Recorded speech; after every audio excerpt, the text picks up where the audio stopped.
네, 오늘은 주의 길을 준비하는 자라는 제목으로 우리가 말씀을 함께 나누려고 합니다. 여러분 혹시 결혼식에 가보신 일이 있으시죠? 결혼식에 가보면은 예식에서 빠질 수 없는 사람이 있습니다. 물론 신랑 신부가 주인공이니까 빠지면 안 되겠죠. 그런데 주인공 이외에 꼭 이 사람은 있어야 되는데 그 사람이 누구냐면 다름 아닌 사회자입니다. 네, 사회를 맡은 사람은 예식을 시작하기까지 주인공인 신랑 신부보다 제일 많이 말하고 또 분주하게 움직이는 것 같아요. 그는 예식의 모든 순서와 흐름을 다 파악하고 예식의 시작을 알리면서 사람들을 정돈시키고 그리고 신랑 신부를 식순에 맞추어서 이제 등장시키고 또 결혼식이 매끄럽게 진행되도록 혼잡한 상황을 정리하고 사람들이 주인공에게 집중할 수 있도록 집중시키고 그들을 맞아들이게 하는 안내자의 역할을 감당합니다. 이런 사회자는 결혼식에서 꼭 필요한 존재인 것 같아요. 요즘에는 주례자는 많이 없어지는데 사회자는 요즘에도 꼭 있어야 하죠. 성경에서도 이렇게 안내자 역할을 하는 그런 사람이 등장하는데 바로 예수님의 오실 길을 예비하기 위해 세움받은 세례 요한입니다. 마태복음 3장 1절에서 12절 말씀은 이스라엘 백성들에게 회개를 선포하고 그리고 세례를 베푼 세례 요한의 사역을 기록하고 있는 내용인데요. 이러한 요한의 사역은 그 사역 자체가 의미 있는 것이라기보다는 메시아의 길을 준비시키는 안내자로서의 사역이라는 점에서 그 의미가 있습니다. 다시 말해서 요한이 어떠한 일을 했는가, 요한이 어떤 업적을 남겼는가, 그것이 중요한 것이 아니라 그 요한의 일을 통해서 오실 메시아, 예수님의 길을 예비했다 하는 것이 의미가 있다는 말입니다. 요한이라는 이름은 그에게 여호와는 은혜롭다라는 뜻을 가진 이름이에요. 그 이름은 천사가 지어준 이름입니다. 이 요한의 아버지는 제사장이었던 사가랴라는 사람이죠. 이 사가랴 언젠가 제가 설교했는데 예수님의 나심을 이렇게 찬양했던 제사장이죠. 이 제사장의 아들로 태어난 이 요한은 제사장 가문에서 태어났음에도 불구하고 제사장 일을 감당하는 제사장으로 살지 않고 어릴 때부터 빈들, 즉 광야로 나아가서 그곳에서 거주하였다라고 성경은 말하고 있어요. 이 고대 근동에서 광야라고 하는 이 지역은 신의 계시를 받기 위해 나아가는 곳, 그러니까 인적이 드문 곳이고 또 많은 사람들이 그곳에는 귀신들이 거주하는 곳이다라고 이렇게 여겨졌던 곳입니다. 사막을 이야기하죠. 따라서 이 요한이 광야에 어릴 때부터 머물렀다 하는 이 이야기는 그 사람들이 인적이 드문 그곳에서 그가 지냈다 하는 것은 그가 하나님과 깊은 교제 속에서 그분으로부터 전한 말씀을 받고 그 말씀대로 살았던 선지자였다라는 것을 의미합니다. 누가복음 3장 2절 3절 말씀을 우리가 보시면 안나스와 가야바가 대제사장으로 있을 때에 하나님의 말씀이 빈들에서 사가랴의 아들 요한에게 임한지라 요한이 요단강 부근 각 처에 와서 죄 사함을 받게 하는 회개의 세례를 전파하니 라고 말씀합니다. 이것은 하나님의 말씀이 그에게 임했고 그 말씀을 따라서 그가 사역하기를 시작했다는 것을 의미하는 것이에요.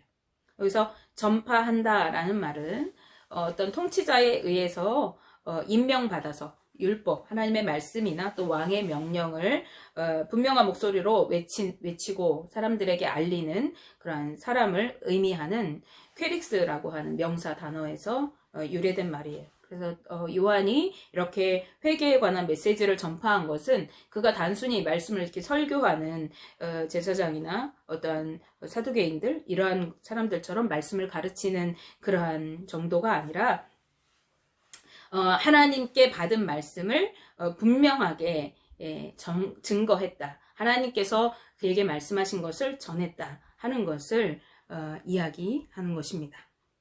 하나님의 명령을 따라서 요한이 이렇게 메시아의 길을 예비해야 한다. 또 회개해야 한다라는 것을 촉구하면서 임박한 심판을 예고한 것은 그가 자신이 메시아의 길을 예비하는 그러한 일에 하나님께서 세우셨다 하는 그러한 사명을 분명히 알고 있었다는 것을 이야기합니다. 이러한 요한은 세례자라는 그런 별명이 붙었어요. 그래서 우리도 그 사람을 가리켜서 세례 요한이라고 이렇게 부릅니다. 이 세례라는 것은 오늘날 우리 성도들에게는 아주 익숙한 어떠한 교회 안의 예식으로 잘 인식되어 있지만 요한 당시에는 이 세례는 아주 특별하고 특이한 그런 행위였어요. 그 전에는 사람들이 이렇게 세례를 베풀고 하는 일들이 많지 않았고 없었던 일입니다. 이 요한의 이 사역은 물 세례를 통해서 사람들에게 회개하게 하고 그리스도를 맞을 준비를 시키는 그러한 사역이 요한의 사역이었던 거예요. 왜냐하면 이 회개를 통해서 준비된 심령만이 그리스도께서 오실 때 심판을 면하고 성령 세례를 통해서 죄 씻음의 은혜를 받을 수 있기 때문에 그렇습니다. 그래서 요한이 회개하라, 천국이 가까이 왔느니라 라고 이렇게 선포하는데, 여기서 회개하라 라는 말은 자기의 마음을 바꾸다, 그리고 자기가 행했던 어떤 것에 대해서 몹시 유감스럽게 여기다 라는 그런 의미를 가지고 있어요. 그래서 이것은 머리로만 자기 계획을 바꾸는 것이 아니라, 내가 이렇게 생각했는데 이쪽으로 생각해야 되겠다, 이렇게 머리로만 바꾸는 것이 아니라 자신의 마음과 의지와 자신의 모든 인격, 전 존재를 다해서 자신의 계획과 자신의 작정과 행동을 바꾸고 돌이키는 것을 의미하는 말이에요. 그래서 세례 요한은 메시아의 길을 예비하면서 여러 가지 죄악으로 인해서 마음과 행위가 완악해진 그러한 유대인들에게 무엇보다 먼저 그들의 모든 존재를 하나님을 향해 돌이켜야 한다고 주장하고 있는 것입니다. 그것을 강조하고 있는 거예요. 마태복음 3장 3절 앞부분 말씀에서 마태는 이 요한이 이사야를 통해 말씀하신 자, 즉 이미 예언된 하나님의 선지자라고 인식하였습니다. 우리는 이 영광구절인 이사야서를 통해서 세례 요한과 그의 메시지를 보다 깊이 생각해 볼 수 있는데, 이사야서 40장 3절에서 5절 말씀을 함께 보시면, 외치는 자의 소리여 이르되 너희는 광야에서 여호와의 길을 예비하라. 사막에서 우리 하나님의 대로를 평탄하게 하라. 골짜기마다 도두어지며 산마다 언덕마다 낮아지며 고르지 아니한 곳이 평탄하게 되며 험한 곳이 평지가 될 것이요 여호와의 영광이 나타나고 모든 육체가 그것을 함께 보리라. 이는 여호와의 입의 말씀이니라. 아멘.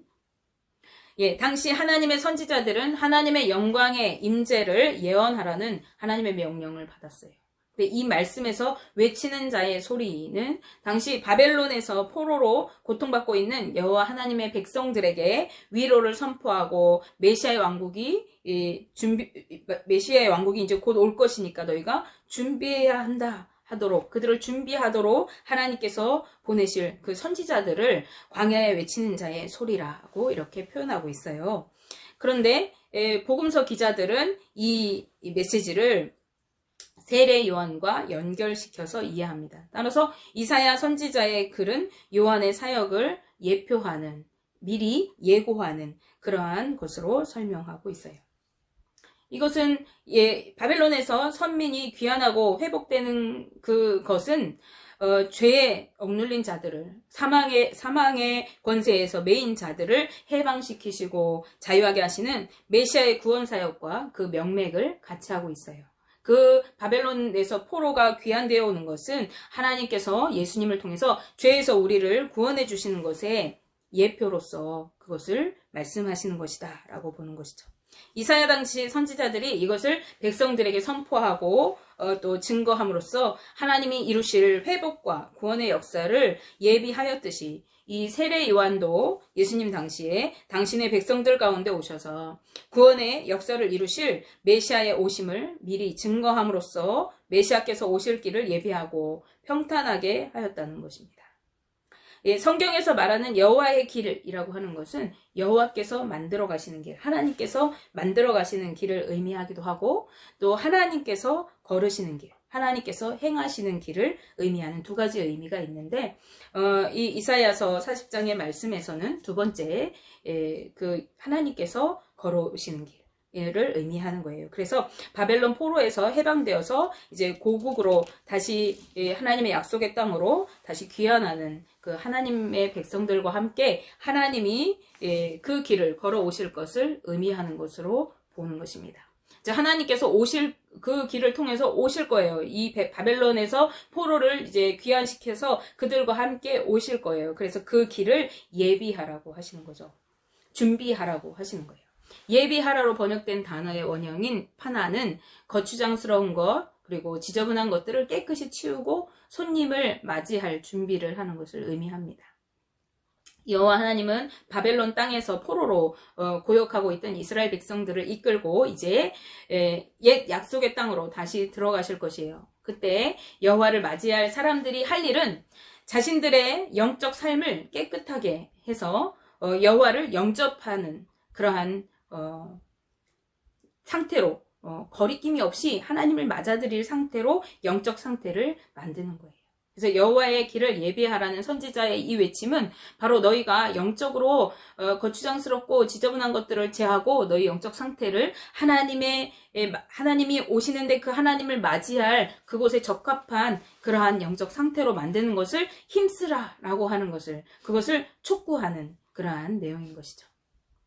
이제 사막에서 하나님의 대로를 평탄하게 하라고 하셨어요.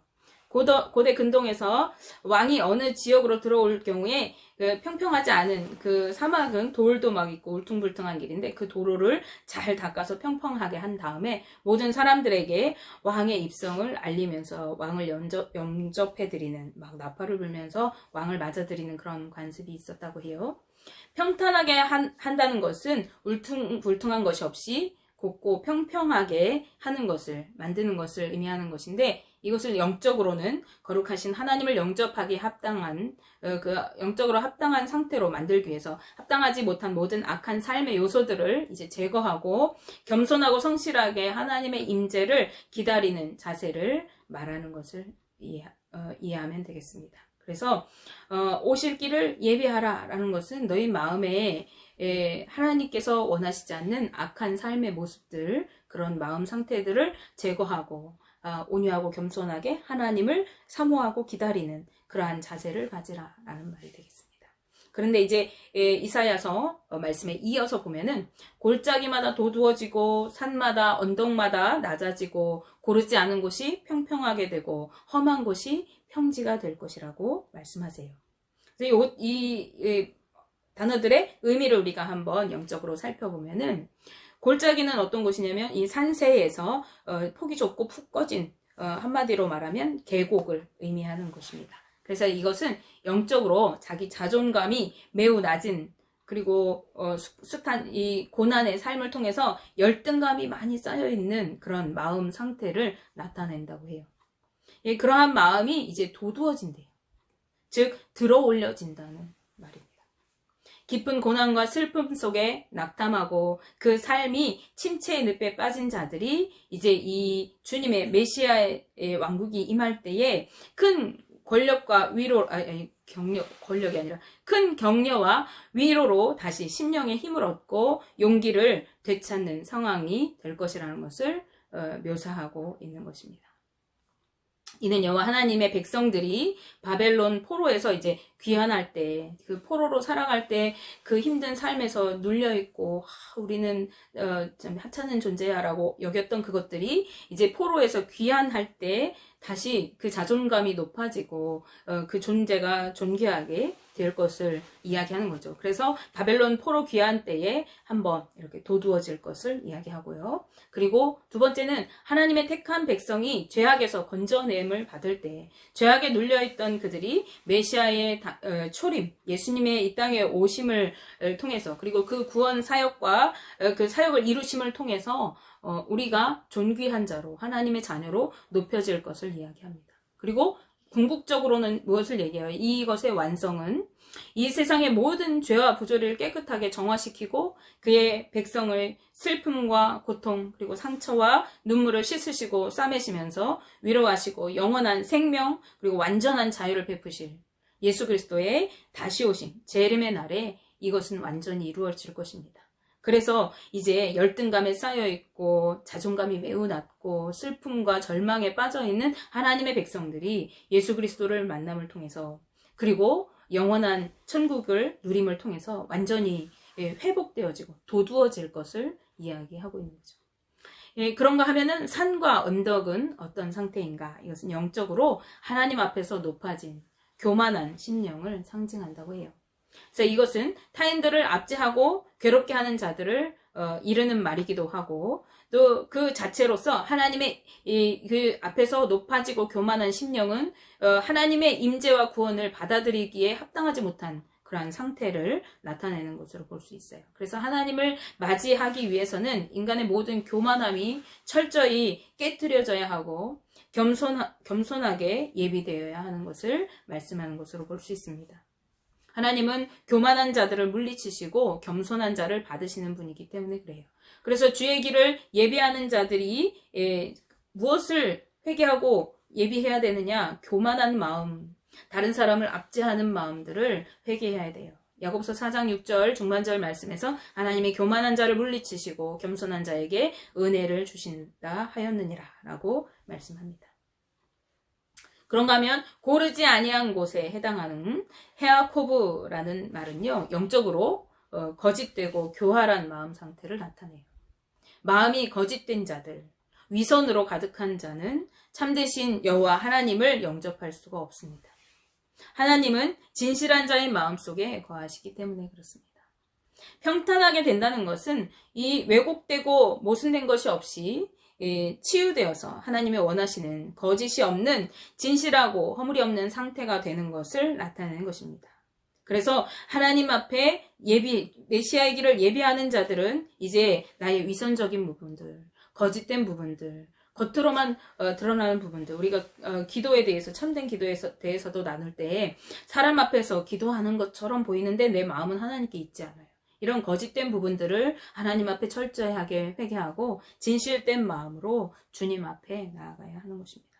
마지막으로 험한 곳은 이 험한 곳이 의미하는 것은 자기 고집만 부리는 사람, 마음이 완악한 사람, 그래서 다른 사람이 접근조차 하기 어려웠고 하나님 말씀 앞에서도 굽힘이 없는 그러한 고집스러운 자를 상징하는 것입니다.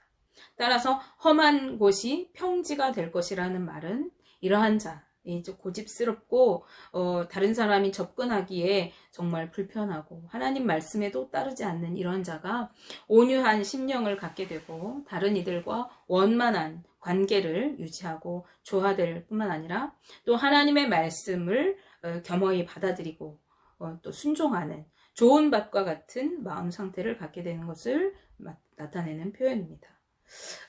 당시 이스라엘 백성들이 이렇게 이해하기 쉬운 그 지형들, 그 사람들은 광야를 경험했고 험한 산세를 넘고 그래서 또 계곡과 산 지형이 있는 하나님이 약속하신 가나안 땅에 거주하였죠. 그래서 그 지형들에 대해서 잘 알고 있어요, 특성을. 그래서 이렇게 그들이 잘 알고 있는 이 지형들을 통해서 이러한 표현들로 하나님의 백성들에게 이 선지자들이 참된 회복이 무엇인지를 그 의미를 가르쳐주고 있는 것입니다. 하나님의 백성들의 참된 회복은 어떤 군사력의 회복이나 또 물질적인 번영이 회복이라고 하는 것이 아니라 하나님 앞에 자신의 심령을 겸비하여서 진실하고 온유한 심령과 삶을 회복하는 것이 진정한 회복이 되는 것입니다. 선지자들이 목 놓아서 외쳐야 했던 것들이, 하나님의 백성들이 자신의 온 힘을 다해서 회복시켜야 했던 것들이 바로 이런 일들에 관한 것입니다. 그것이 예비될 때에 비로소 하나님의 구원, 하나님의 자유케 하시는 그 축복을 맞이할 수 있게 되는 것입니다. 그때라야 우리는 여호와 하나님의 영광을, 그 나타나심을 보게 될 것입니다. 즉 하나님께서 그의 백성을 포로지인 바벨론에서 옛 언약의 땅, 축복의 땅으로 들어오실 때에 하나님의 영광이 만방에 드러나고 모든 사람들이 그것을 알게 될 것이라고 말씀은 예언하고 있습니다. 이것은 1차적으로는 이사야 시대에 하나님의 백성이 바벨론에서 유다 땅으로 그 가나안 땅으로 귀환하는 것을 관련해서 말씀하고 있는 것이지만, 그러나 그들의 귀환하는 것 자체가 아니라 여호와의 영광이 자기 백성에 대한 그 언약을 성실히 이행하시는 하나님의 일하심이 바로 하나님의 영광이라는 거예요. 우리가 포로였는데 이렇게 하나님이 회복시키셨어. 그 회복된 자체, 그것이 영광이 아니라 하나님의 이 선포된 말씀이 그대로 이루어지도록 일하시는 그 하나님의 일하심이 영광이라는 거예요. 그리고 이것은 궁극적으로 예수 그리스도의 성육신과 그리고 구원 사역, 그것을 통해서 이루시는 하나님의 일인 것을 우리가 알고 있어야 됩니다. 사도 요한은요, 예수님이 이 땅에 오신 성육신 사건을 아버지의 독생자의 영광이라고 선포합니다. 또한 예수님께서 행하셨던, 예수님께서 은혜를 베푸시고 복된 사역들을 이루신 것들을 통해서 그의 영광을 나타내신 것이다 라고 요한복음 2장에서 설명하고 있습니다. 그런가 하면은 예수님께서 이 땅에 오신 이유이고 또 우리를 구속하시고 구원하시기 위한 그 정점이 바로 십자가인데, 십자가에서 우리를 대신해서 그 죽으심을 통해서 죽으심을 요한은 영광을 얻으시는 것이라고 이렇게 이야기합니다. 그리고 우리 하나님의 백성들은 모두 궁극적으로 예수 그리스도께서 이제 재림하게 되실 때에 모든 인류를 당신의 그 심판대 앞에 불러 모으시고 산자와 죽은 자를 심판하실 그때에 진정한 영광의 모습을 보게 될 것입니다. 그리고 그때 여호와 하나님의 영광이 만방에 드러날 그때에 악한 자는 심판에 이르게 되어지고 하나님의 신실한 믿음의 자들은 구원을 얻게 되는 것입니다. 우리는 주님이 다시 오실 길을 준비해야 하는 자들입니다. 어떤 사람들은 세례 요한이 예수님의 길을 예비한 자, 준비한 자다 이렇게 얘기해요. 맞아요. 그렇죠? 맞는데 세례 요한은 어떻게 보면 그 길을 우리에게 준비하도록 안내해준 안내자와 같습니다. 외치는 자의 소리인 세례 요한의 외침이 오늘 우리에게, 그리고 그 당시 유대인들에게 외쳐질 때에 무엇을 해야 되죠? 그때 유대인들이 회개의 물로 세례를 받고 이제 내가 하나님만 따르겠습니다 결단했던 것처럼 오늘 우리에게도 그 말씀이 우리에게 들려져야 돼요. 그래서 하나님 앞에 우리의 마음과 우리의 생각과 우리의 모든 인격과 우리의 삶을 다시 겸비하고 다시 오실 주님을 우리가 준비하는 삶을 살아가야 하는 것입니다. 이러한 삶이 죄에 눌렸던 삶에서 참된 회복과 자유를 누리는 삶이고 하나님의 영광을 누리는 삶이 되는 것이에요. 유대인들은 하나님을 믿는다고, 하나님을 예배한다고 하는 자들이었습니다. 그런데 세례 요한이 그러한 그들을 향해서 외쳤어요. 회개하라, 천국이 가까이 왔느니라. 오늘 이 말씀은 저와 우리 성도님들에게 외쳐지는 말씀일지 모릅니다. 회개하라, 천국이 가까이 왔느니라. 우리가 하나님을 예배한다고 하는데, 우리가 하나님 앞에 있다고 하는데, 우리가 기도한다고 하는데, 찬양한다고 하는데, 우리의 삶의 모습들에서 이렇게 계곡과 같은 마음들, 산지와 언덕과 같은 마음들, 고르지 못한 마음들로 살아가면서 하나님의 뜻과 관계없이 살아가고 있지는 않은지 우리의 마음을 다시 정비하고 다시 오실 주님의 길을 예비하고 준비하는 그러한 삶을 사시는 저와 우리 성도님들이 되셔서 진정한 자유, 진정한 축복의 삶이 온전히 누려지시는 귀한 계기가 되는 이번 대림절 기간이 되시기를 주님의 이름으로 축복하며 기도합니다.